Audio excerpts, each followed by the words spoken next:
I want to actually talk about a very specific book. You have Yukon Wedding releasing this week, and I was lucky enough to read it. Very much enjoyed it. I'm new to the inspi, stories, and so I'm really starting to get into them. I haven't read them before about a year ago, and I am realizing, like you're saying, that there's a lot to them. It's just like a book, but you have a little bit of religion put in, but it's not. I always was afraid it was going to be overwhelming the story, and it's really not.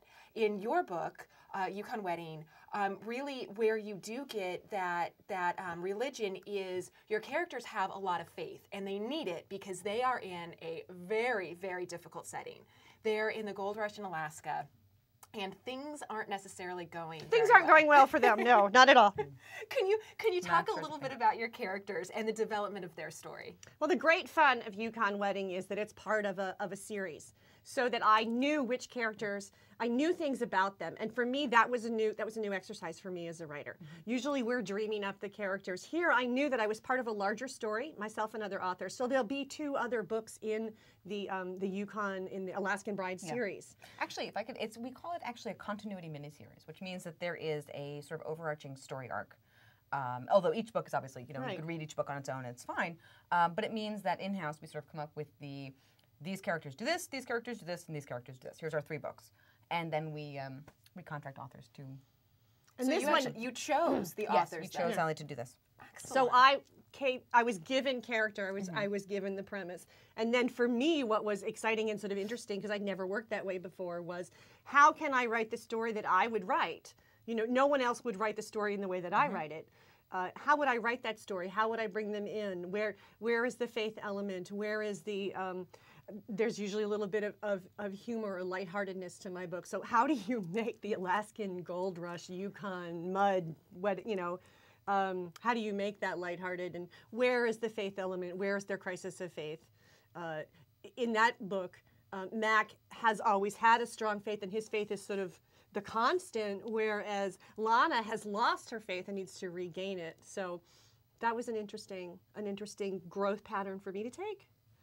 And I just had a lot of fun with it. I'd never done the Alaska. I loved the whole concept of treasures, and it was just enough adventure to appeal to my... I was going to say, you're going to find a little bit of treasure hunting and gold gone missing and everything. So there's a lot of action at the same time. So you've got... the series romance, you've got the inspirational, you've got a little bit of the suspense happening, and then, of course, the love story between the 2 main characters. That's a lot happening in one story. That's a lot to cram into that much book. And so when you do sit down and decide, the actual writing process, do you do it chapter by chapter, or do you start just, a free flow where you just start writing and see where it takes you? How does the writing process for you go? I don't outline in advance.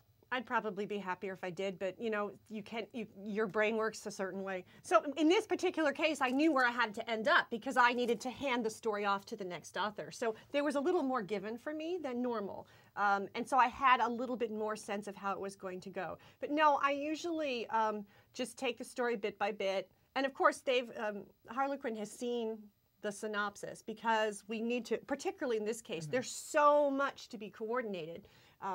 That the story needs to be, the synopsis is probably more detailed in this instance. My synopsises include this phrase called events conspire, which is I don't know yet. Yeah. do you see that a lot? Well, no, with Allie. I mean, we've worked together long enough that you need to how she's going to get, where she's going to get, even if I don't see the actual words, and then Bob does blah. Yeah. It's okay. One thing that I'm really noticing as both of you speak about the books that you've both worked on, it seems like such a collaboration. I'm not sure if people really understand how much a writer and editor have to come together to make a project work. Do you find that you have a lot of communication? And how does that work? Do we have a lot of communication? Well, it's interesting. I don't think of it. It's funny that you say collaboration, because it's like I don't think of it that way, because they are your ideas. It's your story, it's your idea, it's your writing, it's my meddling. I'm all over that. But it's back and forth. I'll go, how about I'll go, here's this, and you'll go, yeah, try this, and I'll go, well, that's great, but let's do, and so it's back and forth. In the planning stages, in the transformative editing stage, when we're saying, well, you've given her this this sort of series of obstacles, these don't work. You know, what if we center in this direction? Or we were talking about, we were sort of gaming out, okay, we have this this current romance in this town. What do we do to continue it? What would happen next in this town? What if we broke this guy's legs? And in fact, we may well break the... Could be. Stay tuned. A bad accident. Something very horrible. Yes, he needs to come some kind of trauma. Yeah. But it is, I don't know that I would say it's collaborative as much as it's, I don't know what the word, I should know what the word for it is, but I will create something. Make something up. I will create something and she will fine tune it. A lot of times. It's really more fine tuning, guidance, tweaking, pushback. Things that I don't see. Yeah. Holes that I don't realize. Sometimes I don't know what's only in my head and I've not gotten it down on the paper. Yeah. A lot of times. But having said that, there have been times where I'm like, oh, I don't like this comment, and I get fired up and I call and say, we're going to have a phone conference. Right? And then I think every single time, by the time the phone conference comes around, I've tried it her way and it works. And then I have to go, never mind. You got to tell me what's next. What can fans be looking for in the future? We have, should I tell? You tell? Oh, yeah, you go ahead. All right, I'm going to tell. Allie is working on right now a Love Inspired. It's another small town setting. He's a volunteer fire marshal. I always get the names wrong. Not a ranger. He's a chief. He's a marshal. Volunteer fire marshal, and a small business owner who owns a candy store. And she's a single mom now, and her son, and they just had a fire, and they moved down the street and just started a new building, and he can't resist sort of putting his hands into the shaping of this new adventure for her and her son.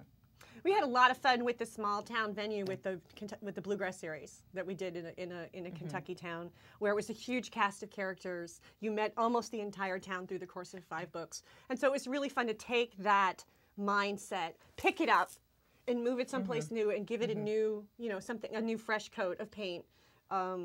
It's a lot of fun. I love to, and my stories are pretty character-driven, I would say. Yeah. Very character-driven. That is one thing that you'll immediately see. You get a lot of course you have dialogue because you have interaction between the characters, but you also get to know what's really going on inside their heads. And I really liked that because, like I said, I just read Yukon Wedding, and I really, you knew there was no guessing, there was no questioning. You would follow the characters as they felt that emotion, and they were coming up with their plans, and they were doing that, and I really like that. I don't want to be left guessing when I'm reading a love story. I want to know what they feel and what's coming on, and it's very emotional, and I think you do write that emotion really, really well.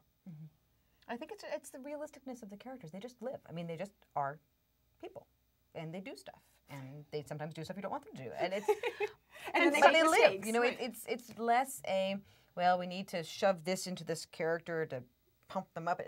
They are themselves whole creations, which is a real. I mean, it's.